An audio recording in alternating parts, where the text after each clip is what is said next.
It's time for this week's episode of Brandon Sports Talk, featuring in-depth interviews from those who are trending in the world of athletics. And now, here's the host of Brandon Sports Talk, Brandon Pate.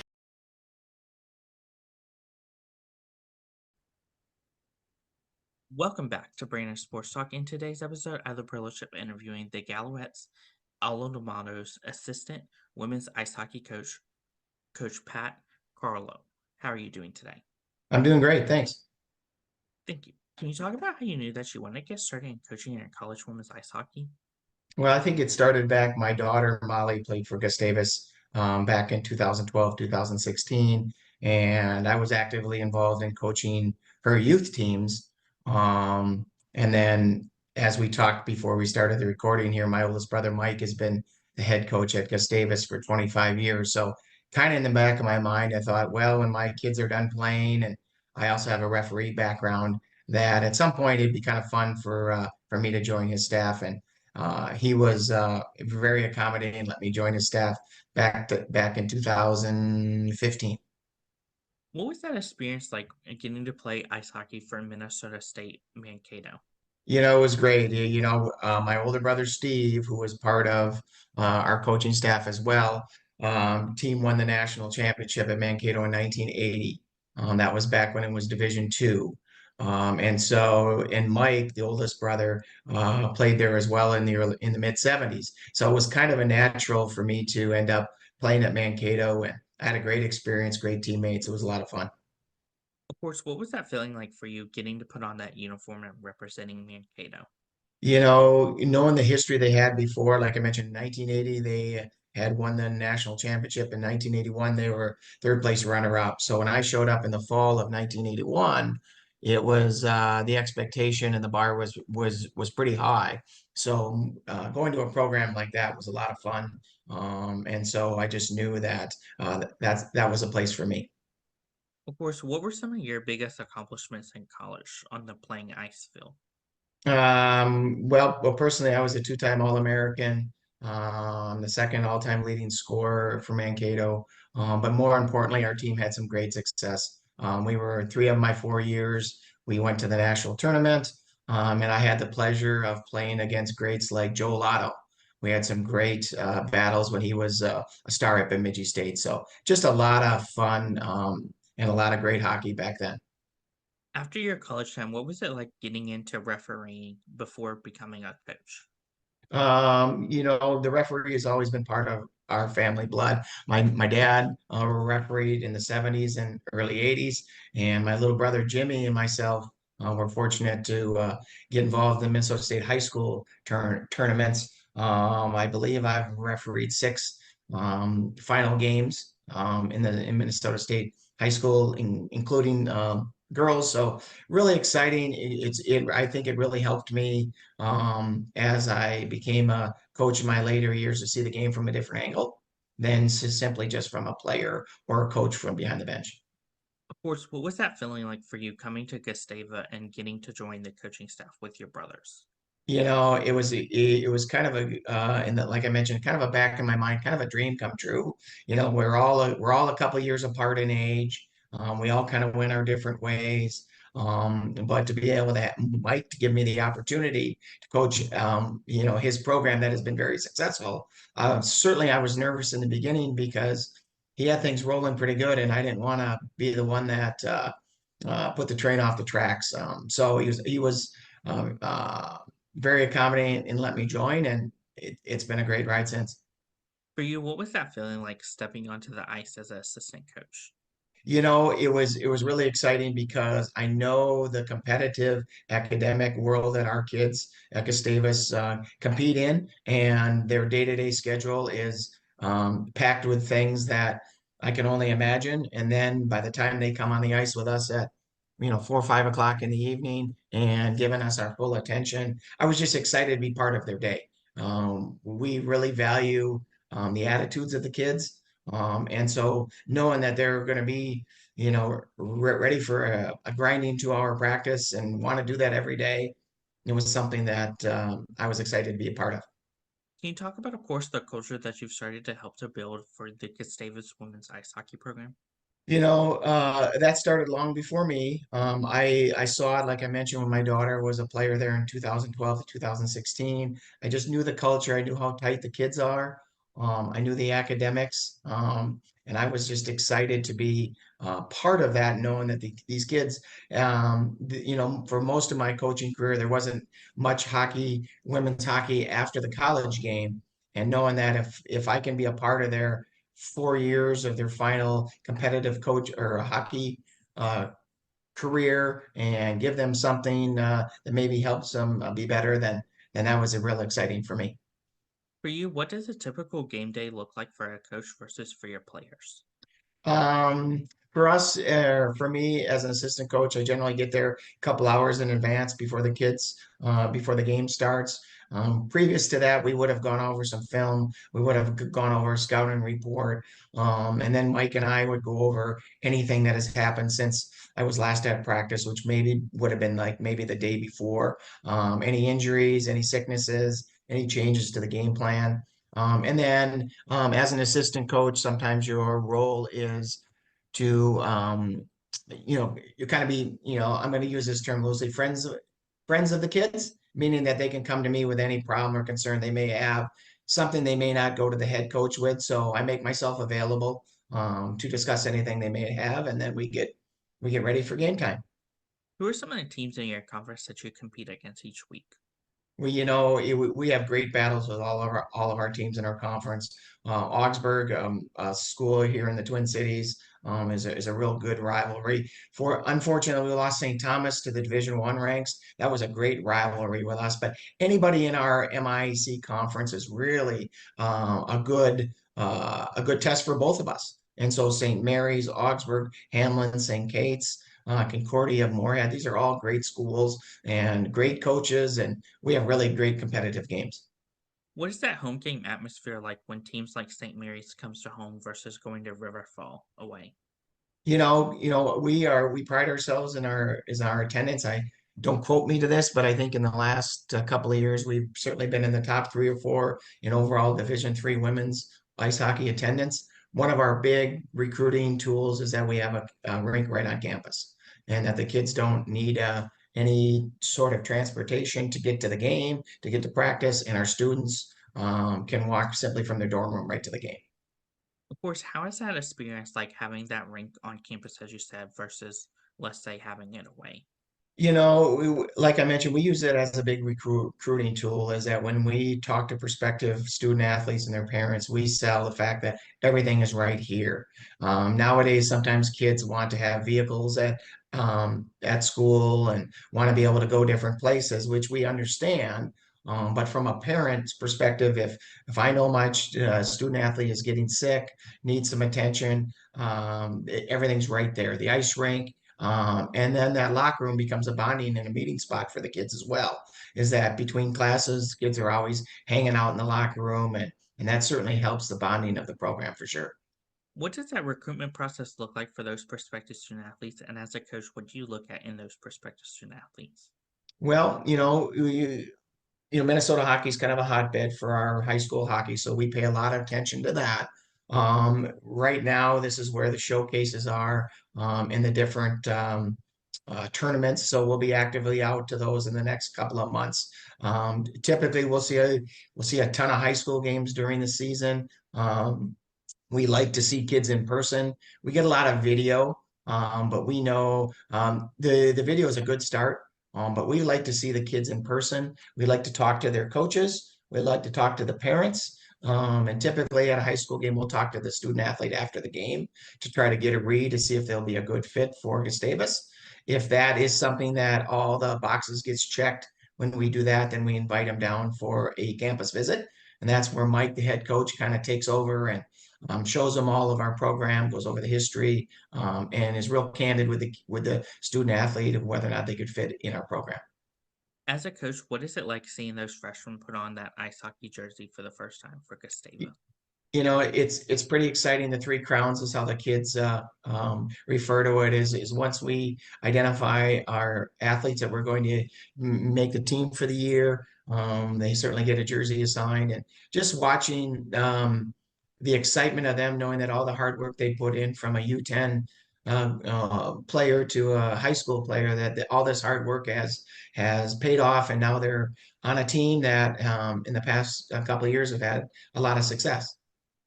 Of course, what is it like seeing those freshmen achieve those big milestones like first hat tricks, first goals? Kind of something similar to that is that, the smile on their face. We're really a big team person. We don't emphasize a lot of individual accomplishments during the season. We recognize those at the end. We just feel that we create an atmosphere of a we type mentality. The kids want to be here, and just the excitement is when we as coaches step back, and the excitement on the bench when a student athlete has scored their first goal is something that if you could bottle that and sell it, we'd make a lot of money. Of course, what is it like getting to see those seniors achieve those last milestones and putting on that jersey for the last time? That is kind of a bittersweet end. This past year, we watched a two-time All-American goalie go out the door.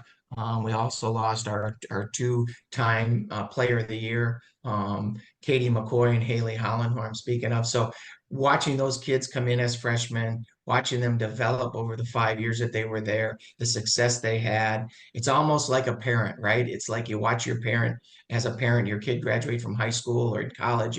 You it brings a tear to your eye that they're on to bigger and better things, while knowing that they won't be there in the fall for you. So kind of sad, but exciting for them. What is it like getting to see them go on and playing professional ice hockey after their collegiate time? We certainly, as a high-end Division III program that we certainly want our kids to have that opportunity. And we do, with the new PWHL, we're doing a really much better job than we ever had to promote these kids, to see if they get opportunities at that level. It's a huge step, but we certainly want to promote our kids if we think there's an opportunity for them. What have been some of the things that you've been able to accomplish so far as assistant coach? Well, first, certainly our most exciting part as a team is we were national champions in 2023. So that's exciting for the team. In 2022, we were national runners up. So getting to the final game back-to-back years were exciting for our group of kids. The kids that just graduated had been through a lot in our program. They go back to the COVID years. We also had some significant injuries on our team, as well as the unfortunate tragic death of one of our players. So our kids um, that were a part of our program for the last 5 years have had all of these experiences. And while some are great highs, a lot of them are really, really low lows. And just watching the kids being able to adapt to those and bounce back, and at least try to bounce back in a lot of these situations, and just know that they're better people for having gone through these situations. As a coach, what was that feeling like getting to coach in that championship game and winning the championship? It was really exciting, and I was most excited for our players, and then secondly for my brother Mike, the head coach, who, that was in his 24th year, and just watching the excitement of the kids, knowing the game before we won in double overtime, and then knowing that the season before we lost in overtime as well to Middlebury. The kids were ready. There was a sense of calmness, and as coaches, you tend to maybe want to overcoach in those situations. But amongst our coaching staff, we kind of came to the realization of, let the kids do the work on the ice. We provided the structure. It's up to them. Let's not overcoach them. Let's just let them go at it. And fortunately, Caitlin Holland banged in a rebound to give the first national championship to a Western Division III team in 2023. So pretty exciting. Of course, for you, what is that feeling like getting to share the ice with your brother, the head coach? It's great. We have our practice days that I'm there, as well as my brother goalie coach Steve. So the three of us are on the ice, along with a great coach of women coaches that we have. We're all different. We all have different, and I think the kids would say the same thing. We all have different personalities. The buck stops with Mike, and Steve and I can I'm the forward coach and as well as work with the power play, and Steve is a goalie coach. So we split our ice time. We take the individual groups of kids and see if we can enhance and go over scouting reports for that weekend, and then review what worked well the past weekend and what didn't work well, and see if we can adapt for the upcoming weekend. But it's a lot of fun. We really have a good time, and we probably don't take enough time to sit and smell the roses amongst the three of us just because practices are hectic and we want to get the kids on with their lives. But truly, it's a great time. Of course, for you, what is that as feeling like getting to coach the fours and the power plays? That's what I played in college, and that was kind of my specialty. So Mike and I work on those together. And so we're always doing some tweaking. Typically we're in the top five, nationally in both penalty kill and power play. And so we really take our pride. We work a lot of it in practice. We watch a lot of film. We're constantly talking to the kids about, some different options. So when we see success on the ice and in the way the kids have able to generate either the goals or not giving up a power play goal, it's satisfaction to us just because the hard work the kids put in. So it's really exciting. What are some of your future plans for the program moving forward? Well, it's every team's goal when you start on in October, you want to win a national championship. And so right now we're heavily into our recruiting, working on the tail end of that. Our kids are lifting weights 3 times a week. So they're actively bonding. They will play on a college summer hockey team this summer. And then as coaches, we'll have a couple of meetings during the summer to talk about the incoming recruits, talk about what worked good last year, what we need to tweak, what does the upcoming schedule look like? And do we need to have any changes to our program itinerary? What advice would you give those incoming freshmen entering their first year of college women's ice hockey? I'm sorry, say that again.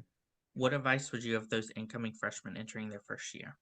It's a lot, and we just ask them to lean on our upperclassmen because they've all been through that before. First and foremost, school. Make sure you get your school in order because you can't play if you don't have your school in order. So, Gustavus is a fantastic school that provides resources if the kids are struggling in different classes or whatnot. But first and foremost, make sure that the school's in place, making sure that they're enjoying their college experience. Those are really the first and foremost. And then hockey comes along. We don't put the hockey in front because that's not a good priority. So academics, are you enjoying the school? Then when you hit the ice with us, we'll do all the systems and whatnot, but make sure those other two are in line before you can have some success on ice for sure. What advice would you give those seniors that are looking to play professional ice hockey after their collegiate career? You'll continue to work on your game. Typically you're playing Division III level because either you weren't recruited or you got bypassed or whatnot, but make sure you put the work in. There are a lot of great college women hockey players from not only, of course, the Division I ranks, but certainly in the Division III ranks. And if you want to be with the best, you have to outwork, the best. So continue to work on your game, ask for some candid feedback, and be ready to make the commitment. What advice would you have those college players out there looking to get into coaching after their playing career? Certainly a rewarding profession. A lot of time. There's a lot of ups and downs, a lot of highs and lows. So what I would suggest is you've had many coaches along the way. Take the good and the bad from each one. What is your personality as a coach? Is it a drill sergeant? Is it a Herb Brooks? Is it a let's throw the puck out and have a good time today? Take all those experiences and try not to be somebody you're not because the kids can read through that in a heartbeat. If you try to be somebody you're not as a coach, you'll lose respect for the kids and you'll never get it back. What advice would you have those assistant coaches looking to get started in coaching in college women's ice hockey? I think it's start at the younger ranks, understand the game, understand the kids, understand the college commitment that these kids put forward. Can be a full-time job for these kids, and likewise with an assistant coach is you have to get better every year. If you're not getting better, then how are you going to help the kids get better? So do the research, talk to coaches, talk to programs that you have either played against or went through, and how do I get into this? And certainly we can steer them in the right direction. That's great advice. So where can my listeners find you out on social media along with the program app? I'm sorry, one more time. Where can my listeners find you at on social media along with the program app? Yeah, so you can find me at pcarroll at gustavus.edu. That's P with CARROL 3 at gustavus.edu. More than happy to take questions and if there's potential recruits for sure. But most importantly, I sing the praises of our school. Kids are better when they leave than certainly when they came in. Thank you again, Pete Carroll, for your interview, and best luck in your future at Gustavus as the assistant women's ice hockey coach. All right, thanks for your time. Thank you. You can find Brandon Sports Talk on Instagram at Brandon Sports Talk, Twitter at Talk_Brandon, and you can find me on YouTube at Brandon Sports Talk. Don't forget to like, comment, and subscribe. Thank you again, Pete Carroll, for your interview, and best luck in your future. All right, thank you. You've been watching Brandon Sports Talk. Please feel free to like, share, and subscribe to Brandon Sports Talk on social media and on YouTube.